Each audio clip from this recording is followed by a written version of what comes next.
Behind home plate, we bringing it to him all day. You know what's up? Welcome to Birdland. Win or lose, we bringing it to you always. You know what's up? Welcome to Birdland. Orange or black, we rebuild the pack. No matter where we at, you know we coming back. Section 336, we on this, so tune in. You know what's up? Welcome to Birdland. Yeah, welcome to Birdland. You know what's up? Welcome to Birdland.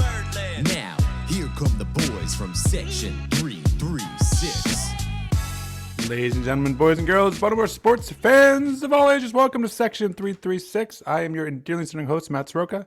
As always, I'm joined by the button lover, Josh Soroka. Hey, Josh. Hey, Matt. Last episode of 2025. Oh, my. We're not going to squeeze in another episode before the year's out? Only if Michael I squeezes in another pitcher.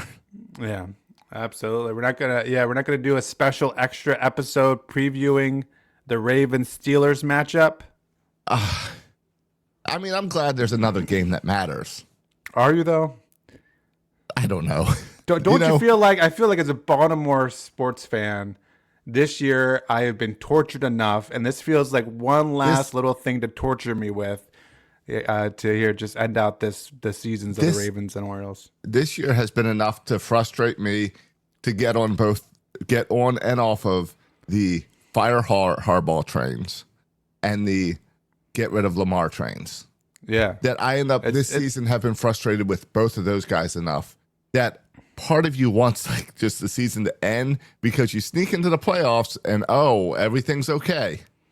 Yeah, it's true. Whoever I texted you, this feels like the coaches bowl. Whoever loses, Tomlin or Harbaugh gets fired. These are two long tenured coaches who are both on the hot seat. They don't make the playoffs. Yeah, but you're right. It's hard to fire someone if you make the playoffs. No, you don't, and it's hard not to give Lamar your extension that he wants if he doesn't make the playoffs, even if he only played half the games. Well, you need to give him the extension either way because cap room and stuff. Exactly. So it's really, and all the Lamar stories are just absolutely fascinating. Like if I wasn't a Ravens fan and a little bit too close to it, I would be entertained by all these stories and they're interesting. But as a fan, it's more frustrating. I made a joke about on Twitter. I just put, hey, I wonder what video game Lamar got for Christmas this year.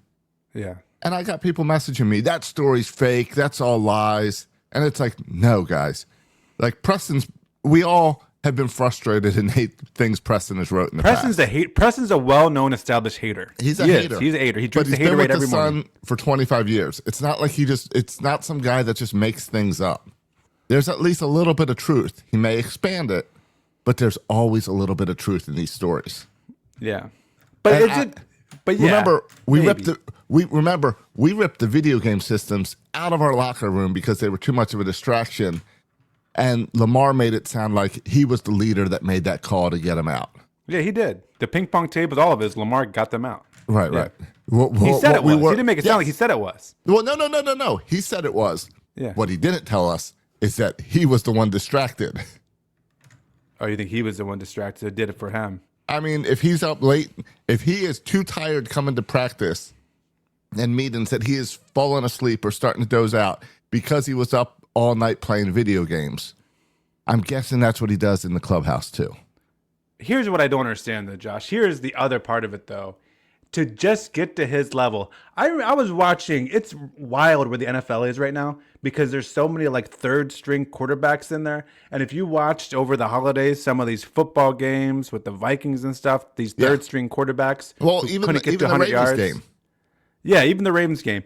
It's so clear. It's in the midst of hating on Lamar. It's so clear the alternative is a lot worse of a QB. There's very few really good QBs. But I look at Lamar, and when I see him play, I don't see a really smart quarterback. I see a really talented guy. I think he's smart. He's got really good football instincts. He's got really good presence in the pocket. He knows when people are rushing and coming. He does. But what if he prepared his body a little bit more so he could handle a bruise? What if he studied a little more so that he could look all of his progressions down instead of just running out with the ball? Yeah, I just disagree. I mean, I don't think you can get to the point where Lamar's at without being a disciplined person, without being someone who puts in the work. We talk about each season he comes in with a little bit more muscle. One year he was leaner to be faster. I think he's someone who does work on his body, works in the offseason, and prepares himself well. I think that can be true, and he can also stay up late playing video games. I think both things can be true. I think he can prefer afternoon practices and not be a morning person. I think both things can be true. Yeah, but I'll tell you, changing your entire team's schedule because the quarterback wants to sleep in is silly. I feel there's more to that story too, as well, because John Harbaugh is an old school coach. I mean, he's kicked people out of the locker room for not kind of falling in line. I mean, you go all the way back to the Reed days. But John Harbaugh changed once we transitioned from Joe to Lamar. Well, but he's still many times. He's still not the he's not the Brandon Hyde player first friendly coach like he has. I feel like he is not like that unless he's changed completely in the past couple of years. I think John Harbaugh is careful what he says at the podium to not upset Lamar. Oh yeah, I mean Lamar. I think he is very delicate with Lamar. Completely agree, and as he should be, because no, if Lamar's a problem, you go ahead and call out Lamar. Oh, my. I don't care that he's the most talented guy. We've seen Lamar concerns me that he is all this talent, and that talent is you have to adjust. He does not look to me like a guy who's going to be in the league for 15 years, 20 years, because once the speed and natural gifts back off a little bit from being young, as he gets old, like all of us, I don't think he can transition unless he starts studying and working out, and he's got to find a way to be healthy. Oh my gosh, the amount of assumptions you're making about about his workout routine, Josh, and this is all based off what, a bad half a season, one bad year in the midst of his career. Why? I mean, time will tell. Explain to me why every time he's up for a new contract, he misses like 3-4 games. Every time he's up for a new contract, he misses 3 or 4 games? Yeah, that's what he gets. He's healthy unless it's a contract year. Unless he's up for an extension or something. Then you think suddenly, it's intentional? I think he's more sensitive with his body. I think most quarterbacks would have played last week with the season on the line. But he's got a sore back and wants to be healthy next year. Yeah, it's really hard from the outside. I mean, I agree with you in the sense that I thought he should have played. But I don't know, like a back contusion seems like a little boo-boo on your back, and you can play through it. But obviously, I'm not experienced with Lamar. And if you read between the lines, it seems like John Harbaugh thought Lamar should be able to play as well. Oh, and that's been Lamar. That's been a problem with Harbaugh, and that's what I'm saying. Where he is soft on the podium, where there are many times where he's up there thinking Lamar's going to play on Sunday, and then suddenly Sunday Lamar's not playing. Yeah, and we've talked about in years past the illnesses are ridiculous. Yes. He doesn't even, I don't know how many small children he has at home, but even me with all these small kids, I don't get sick as much as Lamar. And no, because you sleep. Sleep is important. Again, there might be other factors that lead to his illness as well.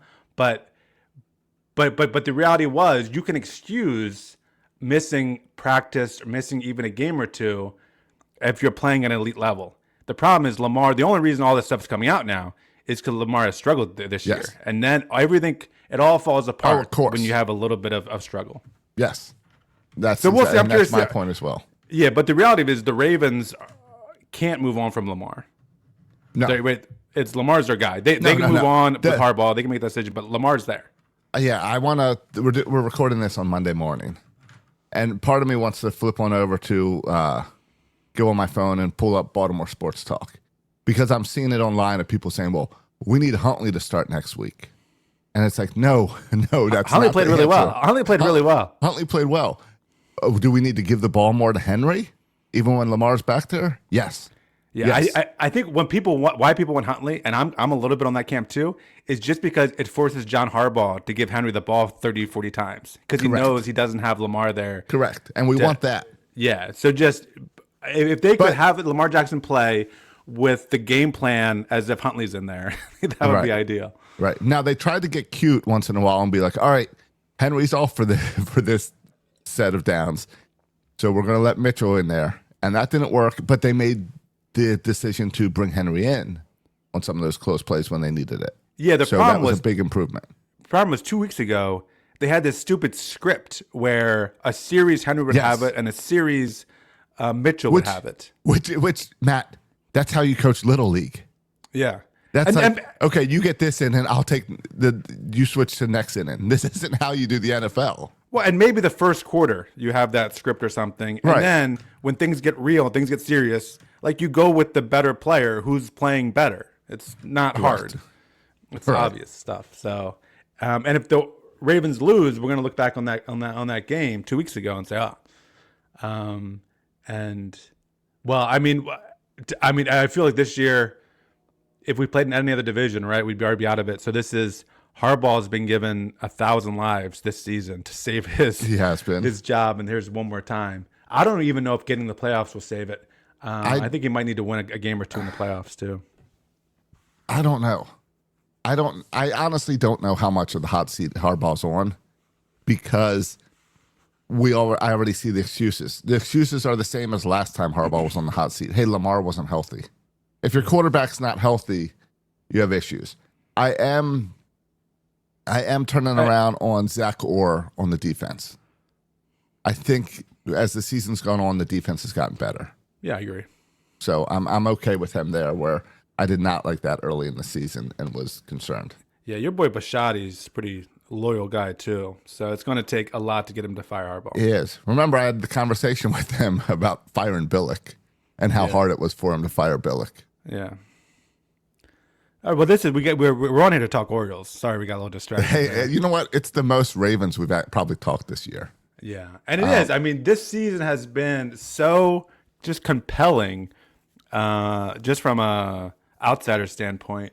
Being in it has been really frustrating because Lamar stuff, the play calling stuff, the insane lack of defense, and all the high expectations. Kind of like the Orioles we talked about before.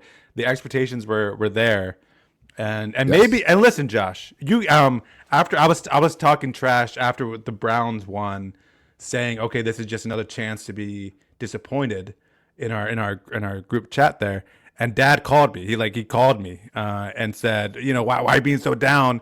And he kind of convinced me in terms of the teams that are in the playoffs. Right? There's no Chiefs anymore. There's no Chiefs. The Bills don't look very good. Well, isn't that the most frustrating thing about the Ravens? Is on paper, the Ravens are good enough to go to the Super Bowl. Even now, you look at, and that's why they keep on, even late into the season, they keep on being the favorites and the money lines and stuff. Like Vegas knows if you're more than a talented team. If Lamar's out, they're gonna be. I don't know what the number line is, but I bet they're favored against the Steelers. Yeah, even it's in Pittsburgh, so it might be Steelers. I bet they're still favored. I guess I'm gonna wait to see what Lamar plays. But if Lamar plays, I bet they're still favored. But if you play Lamar and you give Henry the ball, you guys can do anything. Yeah. The problem is trying to be cute and overthink it. Yeah. So, but when we get in the playoffs, I mean, there's no team I go in there thinking we have no chance of beating this team. So it's going to be interesting to see if we can make a run in the playoffs. Yeah, and which should be kind of fascinating. The season that calls Raven fans the most angst could turn out pretty well. What? I would love it if Lamar gets his Super Bowl this year. Yeah. After all the frustrations, that's when you give him the extension and everything. Sure, prove it though. Yeah. Prove it and win some games. Yeah, and then we can get into a Joe Flacco situation, right? You win the big one, you get all the money. Because now I go into it and be like, all right, we get in the playoffs, but then how are we going to be disappointed? Lack of Derrick Henry use. Is Flowers going to drop another important ball? Are we not going to pass the ball to Mark Andrews? Mark Andrews got more touches this past Sunday than he has in weeks. Yeah, or what happens too is, and this would be different, but typically in the season, Lamar Jackson never turns the ball over. He never turns the ball over until the playoffs or prime time. I've never seen a guy who does so bad at primetime games like Lamar. Yeah. I mean, it's obvious kind of what's happening with Lamar in a lot of situations where he's trying to be a superstar and tries to do too much. Yeah, he tries to put it all on himself. Yeah. So, but hopefully he's realizing, sitting there watching Huntley go out there and just make 5-yard passes and hand the ball off, and we still win by a couple of touchdowns. I mean, that's a pretty strong case to say, hey, Lamar, you don't have to. Yeah. And people in the media, too, make it seem like Lamar has to be the guy to do all this. He doesn't. We have a lot of talented pieces around him. Who was the quarterback for the Packers? Willis? Yeah, that's Liberty Boy. I hope Lamar watched him and see that he is a quarterback with his throwing arm falling out of his shoulder, and he's still out there playing. Yeah.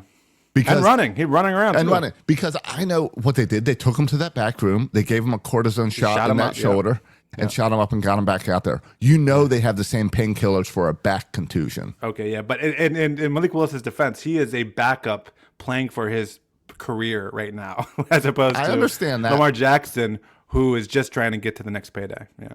And that's the point. Isn't that the point? Is Lamar worried about getting his team wins and into the playoffs or about himself? Yeah, it seems like the Packers was a must-win situation. Right. You would like to see him try to get in there. Does he care more about winning the Super Bowl or winning another MVP? Is it all about him? Oh, I don't know. Yeah, or just I don't know. I don't know. You know that argument. Would you like a championship or a personal accolade? Well, at this point, he's already done the MVP stuff. So I mean, I think he does want a championship. As long as he can get that Super Bowl MVP. How badly does he want it? Yeah. So. But hey, we are 16 minutes in.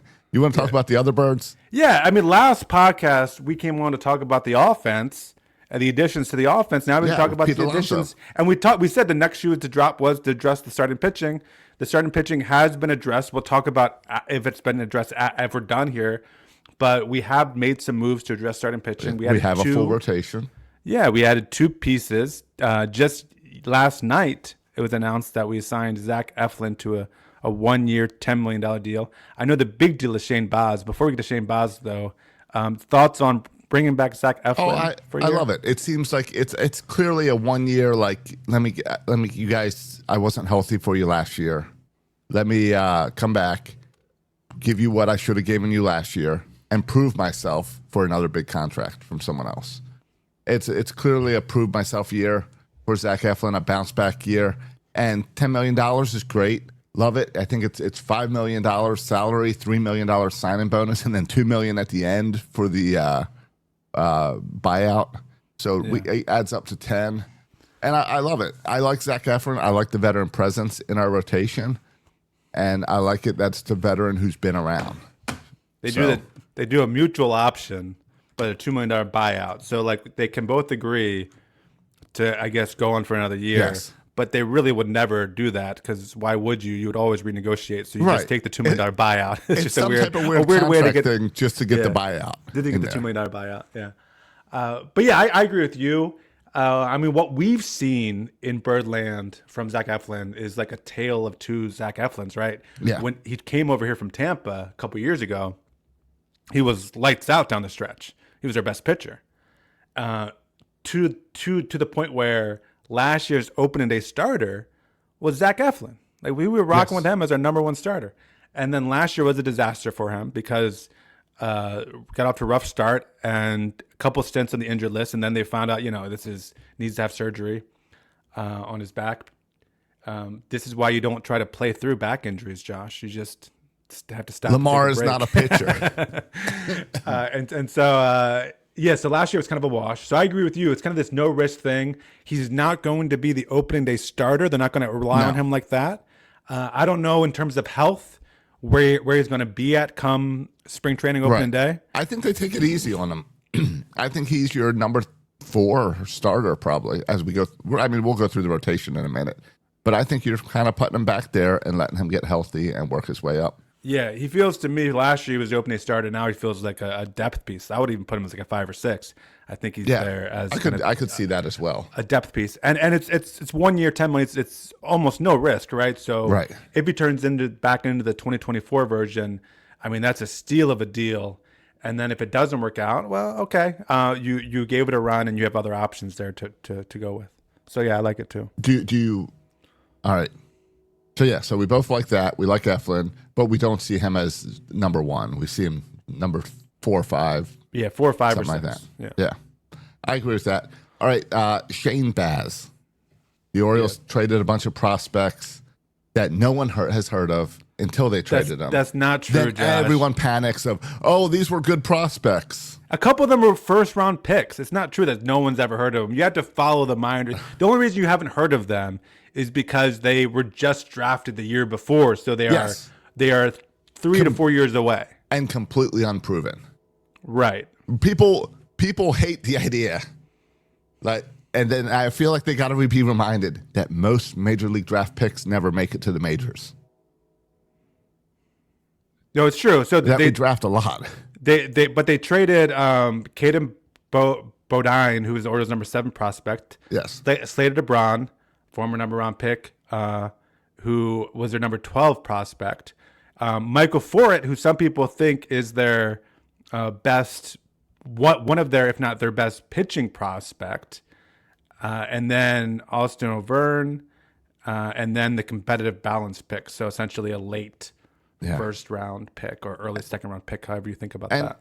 We talked about this with the Pete Alonso sign-in, that it shows that Michael Elias has been pressured and it's a win now mentality. And that's exactly what this move does too. It's not a panic move,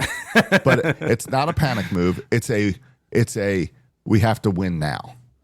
We need to prove and win before these young guys' contracts get expensive. Before we have to extend Gunnar, before we have to extend Jackson. Yeah, maybe. It also feels like not before we have to extend Gunnar and Jackson, but this is what teams that have money do, right? Correct. Because they can always sign other people or they can make up for their mistakes. You don't always need to fill a team with minimum wage prospects. Like what the Tampa Bay Rays are doing is what we used to do under John Angelos. We could never make this trade under John Angelos because the prospects would be too important for us because we need those cheap wages. Whereas now, as you start looking at this roster, there's a lot of guys in there that's not going to be making minimum wage, right? That aren't on the baseball's minimum salary, that are making some money. And so big, large market teams aren't afraid to trade prospects because the cheap WAR value that you get from those prospects are less important to teams who have money. And so this also feels to me like this is an ownership group who's willing to spend money, and this move shows that. Yeah, I agree with that. And I see this guy and I see the potential there. I see where he's struggled this year. He's got a 4.87 ERA, which is not anything to be excited about. But I see how they think that we can get a little bit more out of him. Yeah. I can understand that. And we have him for 3 years. Yes. They're, the GM from the Rays, I think, put this well.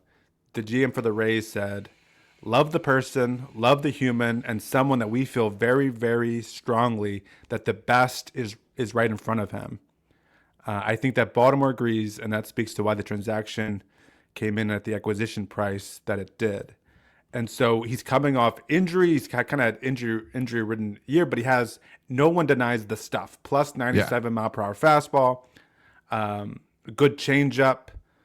So the stuff there is to be, and if you listen to Elias talk about him, Elias sees him, I think, as a number 2 starter, maybe even a number 1 star. Like he sees him as that potential, right? If not this year, going forward in future years. And that's where people will say, I've seen the argument, oh, we overpaid for this guy because he's a 4.87 and we gave up all this stuff. And it's the potential that he's got and the 3 years under contract. So I don't mind this move at all. Yeah, it definitely looks like an overpay. And so if you see this deal and it looks like an overpay, then you have to ask why. Because it's not like Shane Baz was the only guy on the trade market. And it sounds like this package could have probably gotten like a Mackenzie Gore, who a lot of people like from the Nationals. But it's clear this is the guy Elias wanted. And it's also clear, like what a big package to me says, what this large number of prospects says to me is, 1, Michael Elias really wanted him. 2, I'm sure the negotiations didn't start here, and the Rays probably didn't want to give him up until like this deal was overwhelming. So I think the amount of players and the overpay, as some people say, shows how both teams really value Shane Baz and what they see as his potential. Not what he did last year. You don't trade for what a guy did last year. You trade for what he's going to do in the future. And I think it's interesting when looking at last year's stats, when you look at his home and away splits, where he did a lot better on the road. And you have to remember that last year the home games for Tampa Bay were in Steinbrenner Field. Yeah, they were in that smaller stadium. They were in that heat of Tampa in an outdoor stadium. So there's things like that will affect it as well. The other thing about the trade is if you look at who he sent back, we talked a lot last time with the signing of Pete Alonso. Well, now does this make Kobe Mayo expendable? We talked before about Adley Rutschman and his role going forward, or even like a Dylan Beavers in the outfield. None of these prospects, though, were going to be contributors to this year's team. None of the prospects were, the guys who we talked about before is about being maybe expendable. And I wonder if that was because the Rays didn't want Kobe Mayo. I don't think so. I think it sounds like Elias maybe does not want to trade these near ready or ready made prospects. Well, my hope is he's holding them out for a bigger trade. Or maybe a bigger trade. And also part of it is the Rays philosophy. We see the Rays all the time get prospects, develop prospects, and then trade their prospects or trade them once they develop them. Yeah, I was looking at where Baz ranked previously on their top prospect list. He was as high as number 5 in 2020. That was a list headlined by Wander Franco. And then there's also just these stars on the 2020 Rays prospect list. That's what they do. They develop prospects. The teams on the right side, and there was only like one player still in the Rays. Yep. Wander Franco. Everyone else was traded away. And this is how they have to do it in their defense when you have no budget. Yeah, and it's what they've done forever. And they luck into the playoffs once in a while because if you get those young guys and prospects all click at the same time, you get your way up there. So the only other thought though that comes to mind, I just need to bring this up. He feels like in terms of stuff wise and potential, maybe a comparison you could make is in terms of years under control too. A comparison you could make to is a guy named Grayson Rodriguez, similar potential. Similar upside, similar years of under control. Yeah, I can see that. I think Grayson has a higher upside, slightly, but he hasn't proven it at the majors. So I can see your comparison. Yeah, and so here is the only thing that kind of causes me to pause about that. And I understand why you want Shane Baz. He was healthy last year. Yeah, he's coming off a healthy year. You want to build on that. Grayson Rodriguez is more of a question mark. We gave up 4 good prospects and a good draft pick to get Shane Baz with these years of control.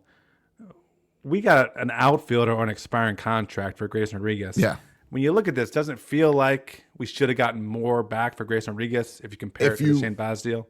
You are looking just at numbers and potential and not maybe Grayson wore out his welcome with the Orioles. Well, no, I agree. I'm not saying I agree, if you feel like you weren't welcome, you trade him away. Yeah. But they traded him early in the offseason, Josh. You could have held on to him and potentially gotten a better deal for him than just Taylor Ward. Yeah, if you look maybe. Yeah, maybe so. Know. There's also a difference between young prospects and a guy that can make an impact this season. Right. And Elias Young's is trying to make an impact this season. Right. Elias he cares. It seems like this year, for the first time ever, he cares about this season's roster.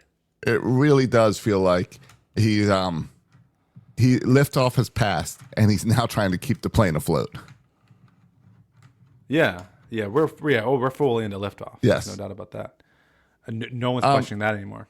Well, speaking of that, do you think our rotation is now finished? We can talk about the rotation as it looks now in a moment, but do you think this is our move and we're not bringing in a star? An ace, a Valdez, a Suarez? I think it's very possible we're done. I disagree. Okay. I believe that there's still too much depth with Adley and Mayo and even Kjerstad that I think Elias is trying to make a trade. I think we looked at the free agent pitchers and none of them fit what we want now. I think he's trying to get a big name from another team. And maybe that's just my hope. Maybe that's just what I've wanted the entire time. Yeah. But I look at it and be like, and I feel like if we were signing a top of the line free agent pitcher, we would have done it by now. And I feel like the fact that what's taken long is trying to work out a trade instead. Yeah. I don't, maybe. I mean, you've already traded 4 prospects for Shane Baz. And I mean, to go dip into your prospects again to get another pitcher. And if you have the money, why not just sign that's what one? I think that's what Adley and Mayo are for. Oh, see, I think Adley and Mayer are back. I know you do. I think you could make a trade to a team like the Tigers that doesn't want to go into full rebuild with one of these young guys. Oh, you want to get Scooble? Yeah, I want Scooble. Who else is there? Yeah. I mean, if and that's the other part too, Josh. I want Skeen, but they're not trading Skeen. So No, I want Scooble. Scooble isn't going anywhere. Potential. No, I mean, listen. I agree. If Detroit's talking, you offer the best possible deal, and that would be awesome. But if you don't go out and get Scooble, I mean, you look at Mackenzie Gore, Edwin Cabrera, Sandy Contra. They're good pitchers. They're not number ones. They're numbers 2 and 3s, which I feel like you can maybe do better in free agency. But I also look at this rotation. I think, I think you could sell this rotation as being something. I agree. Worthy of opening day. Let's go through the rotation because I agree. I look at this rotation and they're better than last year, and I like the rotation. I like the guys in here. I see now. There's a lot of high potential guys that it could also all go wrong. But if they go well, it could be an amazing rotation. Well, let's first go through last year's because I was looking at this last year's rotation, and I just got to say, what were we thinking? It looks like what were we thinking with this rotation? All right. Last year, our open day starter was Zach Eflin. Yep.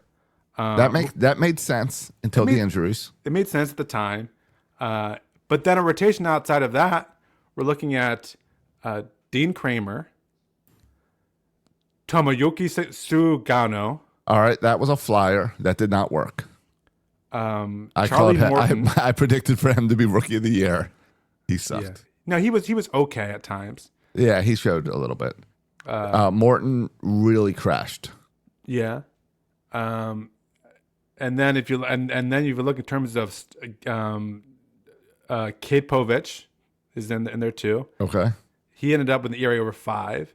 Yeah. And then Trevor Rogers, of course, did his thing. Right. That was the fun surprise. Yeah. And then. But remember, Rogers didn't pitch until the last week in May. Right. And we did have Kyle Gibson. We took a flyer on Kyle Gibson. Yep. And that was a disaster. Yeah. So our rotation consisted of 37-year-old Kyle Gibson, Sugano at 35, Charlie Morton at 41, and then Dean Kramer and Zach Eflin. Yeah, that's a crappy rotation. Yeah, and then our depth was, Kate Povich and Trevor Rogers, who lucked into being great. Kyle Bradish only, came in at the very end of the season along with Tyler Wells. Right. So going into the season, I mean, we were counting on Kyle Gibson, Zach Eflin. And Grayson. All off season, we were talking about Grayson being our number 1. That's true, and he never made a start. Yeah. Yeah. So, no. So already, we're just looking a lot better than last year. Right.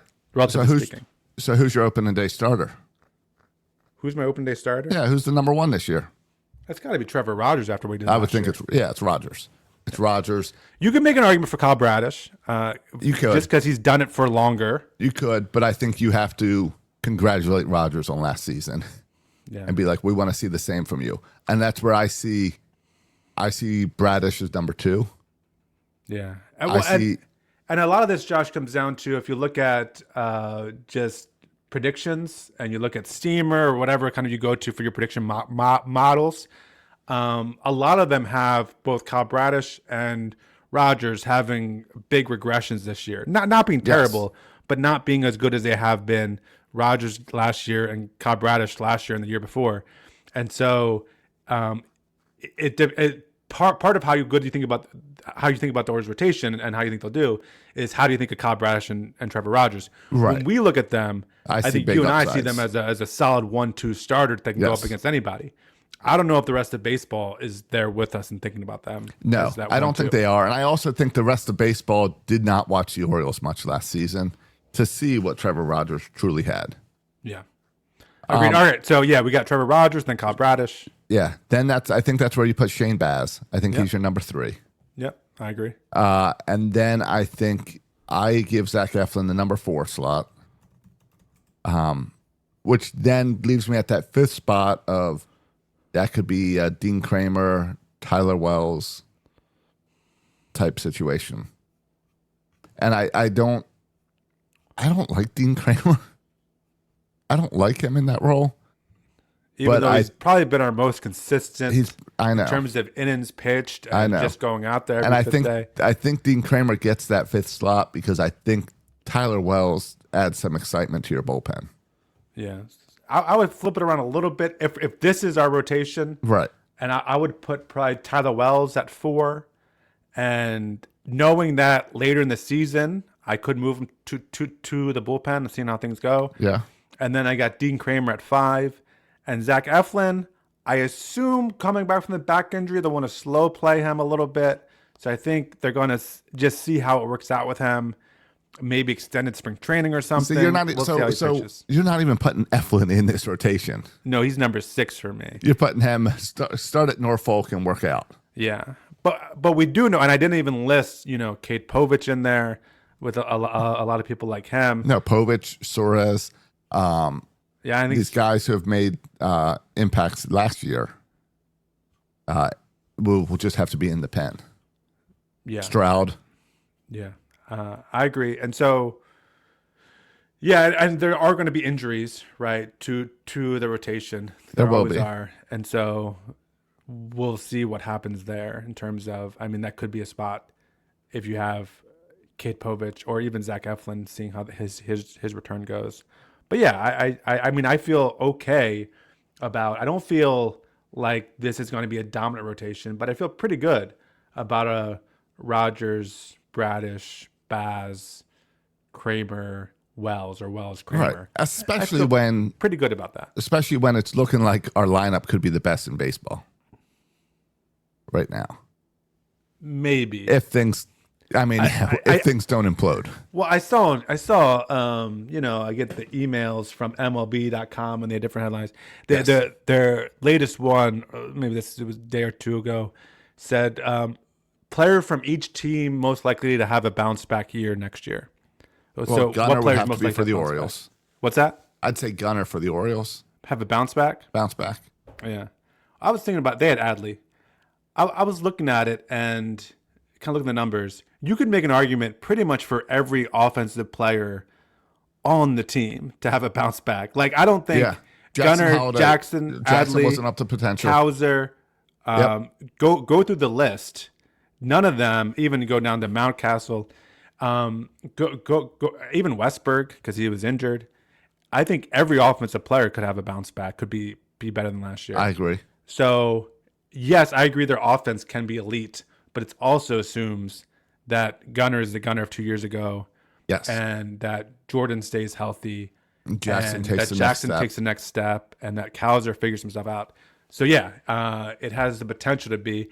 And I think there is. And that even leaves off a guy like Mayo showing up with the bat we all have been promised. Yeah. I mean, you have those, I think, 3 young players who could be, especially Mayo and Basayo, could be game changers if they can play as well as we think they can. And you know what?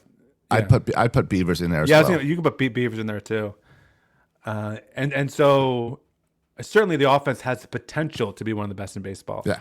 But it's assuming that these young players kind of Right. progress. Exactly. But you also, with the veterans, I think you have more room there when these guys struggle. So I think Pete Alonso and Taylor Ward do a lot of kind of protection and helping this lineup for some of the young guys. yeah, we never really had that before. So No. Tyler O'Neill and Ryan O'Hearn didn't really give you that. yeah. So the Orioles have definitely addressed the offense. We feel good about the offense, even by making these moves. Like, I was thinking about it too. Like, just again, if you look at last year's roster, and you think about like Dylan Carlson played like half the season. Like, what are we even doing there with him?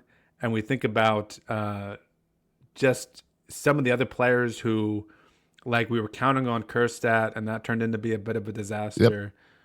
So even just by adding all these pieces, like Kobe Mayo, we're not counting on Kobe Mayo this year. We're not counting on Ryan Mountcastle. We're not counting Ryan Mountcastle. Dylan Carlson, I don't think is even on the team anymore. No. And so these guys who were going to be essential pieces, like Kerstead, we were kind of counting him last year. Didn't work out. Yeah, Mountcastle, all these pieces for 2 or 3 years now, we've been saying it's time for Mountcastle to bounce back. Yeah. Basically since they moved the wall. Yeah, the power hasn't been there since they moved the wall. And so now all of a sudden these pieces become bench pieces, depth pieces.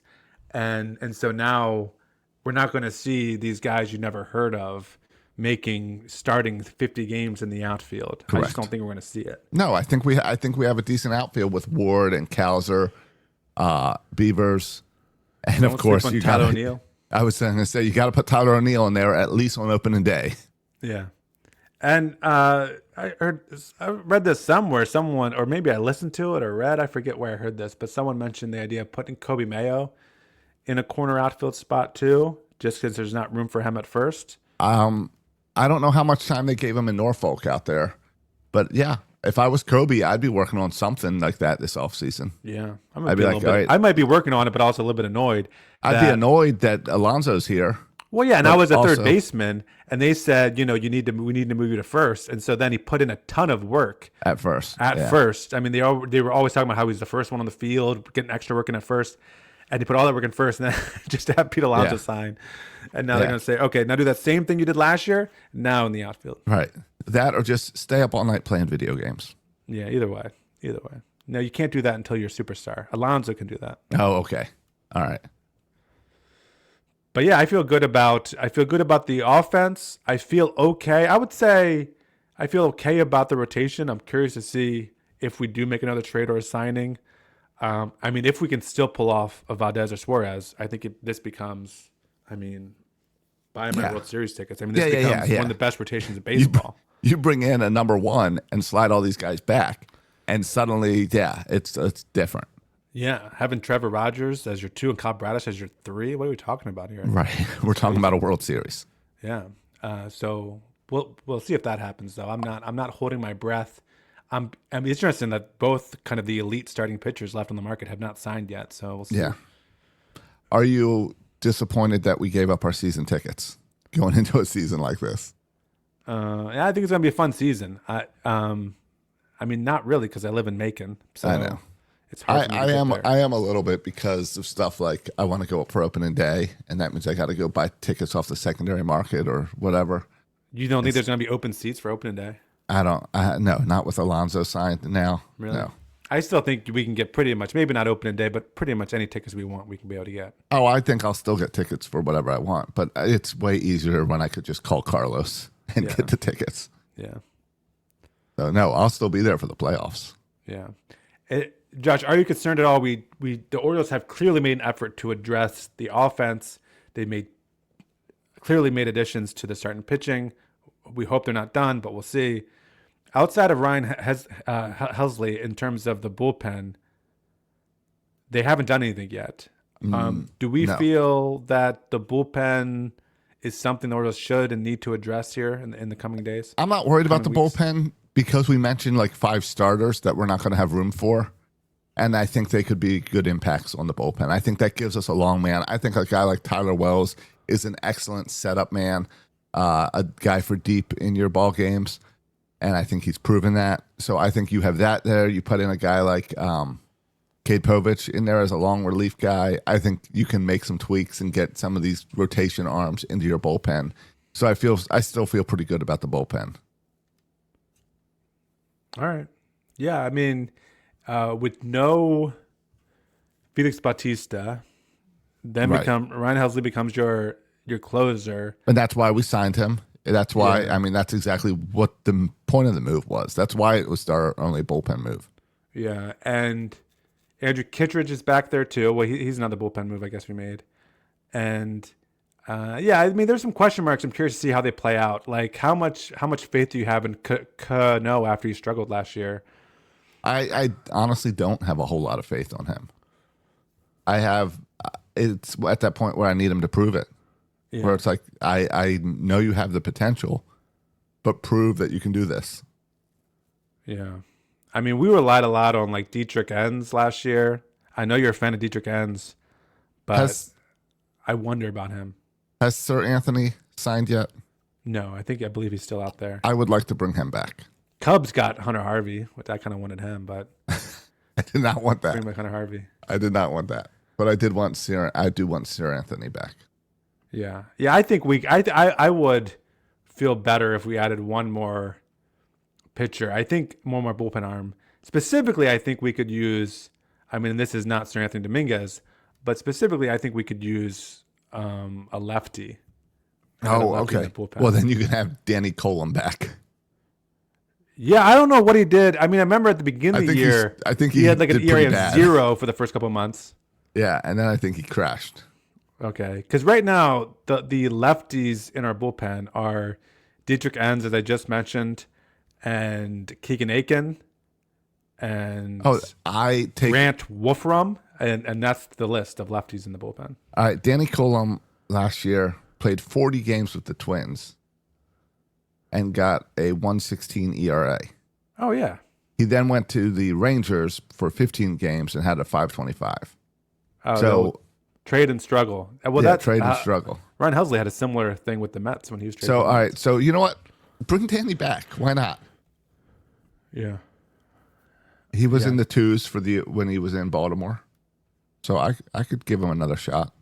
Yeah, I would appreciate one or two. Another, bring back Sir Anthony Dominguez and give me a lefty bullpen arm, like Coulomb or someone else, and I could roll with that. I would feel pretty good about that bullpen. Yeah, me too.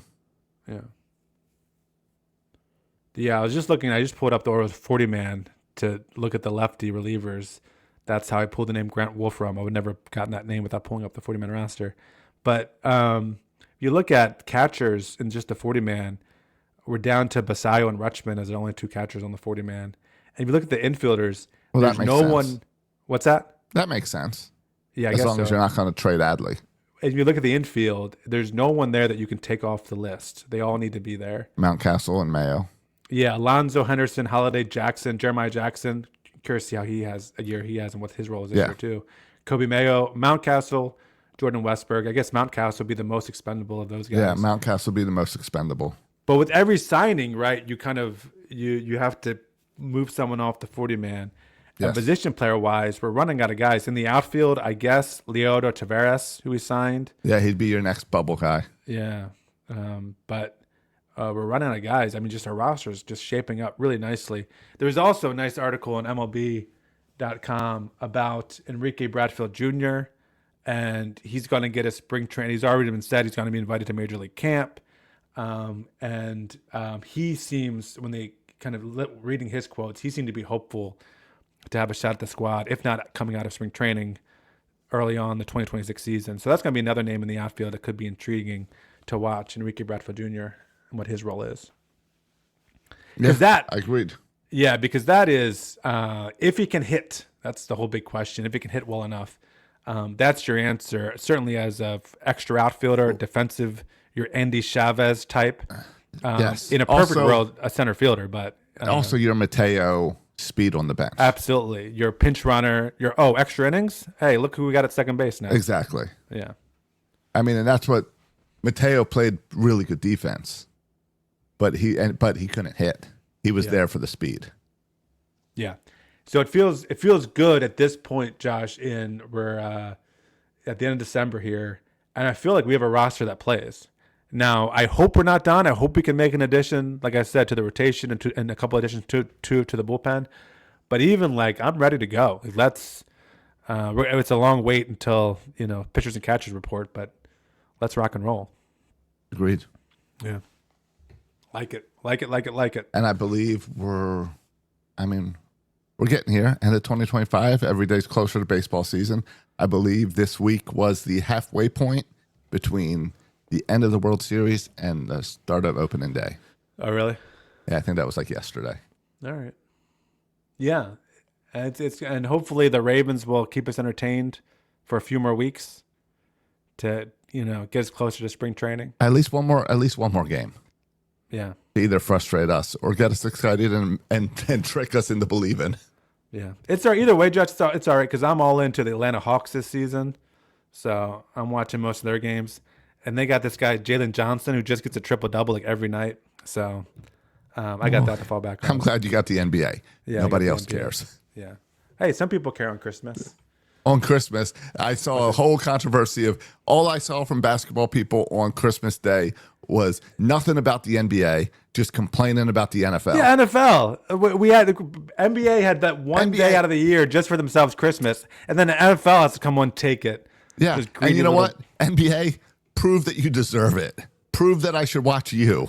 Oh, Because Josh, stop. All I've seen you do is complain. You didn't say, this is the big Christmas Day games. This is what you need to tune in for. You just said, whine, whine, whine, whine, whine, NFL, NFL, NFL. Oh, Josh, you are just lucky that your Major League Baseball doesn't have to compete with the NFL, or no one will watch baseball either. Okay. Well, we had that a few years ago with the Ravens and Orioles. with the Ravens opening game and the Orioles, and guess who won?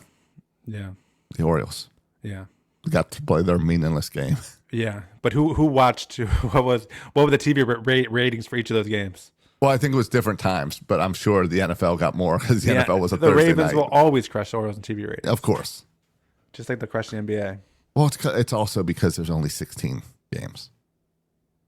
There's a lot of reasons, Josh. It's also No, I'm because telling you. Take fantasy football and the gambling. gambling, all that stuff. The gambling is right now. Sports gambling is out of control. It makes me mad. It's so stupid. It is. All it does is it's going to get you in trouble for corruption. When every game, every broadcast is now sponsored by gambling sites. Yeah, and the other thing it's going to do, Josh, is as I watch every game with my 8-year-old, it's going to give every teenager in the country addicted to sports gambling. Oh, it is a huge problem on college campuses. Oh, I 100% I'm sure believe you're it. probably seeing a little of this on Mercer. I haven't really noticed it, to be honest. But, All right. But the amount of just, propaganda on these Yeah. commercials and stuff for young people growing up, it's just, I can't imagine growing up now. Not to mention, try watching these pregame shows. They suck because it's all about fantasy football and gambling stats. And if it's not, on the side, there's a scroll that's showing Yeah, the stats. it's horrible. It's just crazy. It's like it doesn't even matter who wins anymore. It's just Right. did they win by the right margins? I like to gamble, but I liked it when I had to go to Vegas and it's like a special thing. Oh, I get to bet on the Ravens to win it all, Yeah. or the Orioles. How many times did I drop that $20 for the Orioles to win the World Series? And when I'm there in like December. Yeah. Well, you should have made that bet, by the way, in November before they got Pete Alonso and now the Shane Baz deal. And you better Yeah, put I it to wonder- bet in now, Josh, before they get Valdez. Let's see. Orioles World Series odds. I mean, the AL East itself is so competitive. I don't know who.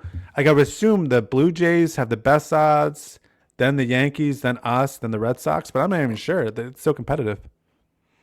We are 30-1 odds. All right. That's not horrible. Are the Dodgers 2-1? I don't know. I don't have everyone right here, but it looks like we're between 3,000, 30-1, 2,200. It says we're in the we're kind of mid tier. Yeah. All right. We'll make the bet now before we sign anybody else or trade for anybody else. I think it's too late. You already missed the boat. I think so. All right. At least for the best bets. I mean, hey, if we win it all, any bet's a good bet. Yeah. Well, you could increase that a little bit. Do Orioles Dodgers World Series. Orioles win. It could increase your payout there a little bit. Yeah. All right. Ready to get out of here? Yeah, I got some bets to place. Absolutely. Bet them now. You think the AL Ravens are East winning? champs. You think Ravens are winning Sunday? I do, but I thought they were winning 2 weeks ago. I thought they were going to beat the Bengals. I thought they were going to win all these games, and they haven't. I thought they were gonna beat the Steelers. I thought they were gonna beat. Yeah, there's so many games. So, I thought they win 13 games. So do I think they're going to win? Yeah. I mean, how can you watch what the Ravens did on Sunday against the Packers, then watch what the Steelers didn't do against the Browns, right. and think that the Ravens aren't going to win by 3 touchdowns. Like, it shouldn't even be competitive, but we'll see. Yep. But football is wild, and this has been a wild season for the Ravens, so who knows? I'm not going to bet it, I'll tell you that much. No, but I'll enjoy it. Yeah. I'll be there Sunday night. All right, boys and girls, thanks for listening. We'll be back here in the new year. Wishing everyone a happy new year. I hope end of 2025. The Orioles sign someone that we have to do an emergency episode before the end of the year. Hey, that'd be awesome. It'd be a lot of fun. Yes. Yeah, absolutely. All right, you can follow us on all your social media platforms, and you can even follow Josh on TikTok. I'm not really on Twitter anymore, so I feel like it's going to stay my Twitter handle. I haven't been on it so long. But you can follow Josh on TikTok and Twitter. At Josh Soroka on Twitter, Josh Soroka 336 on TikTok. Thanks for listening, boys and girls. And as always, go O's and go Ravens.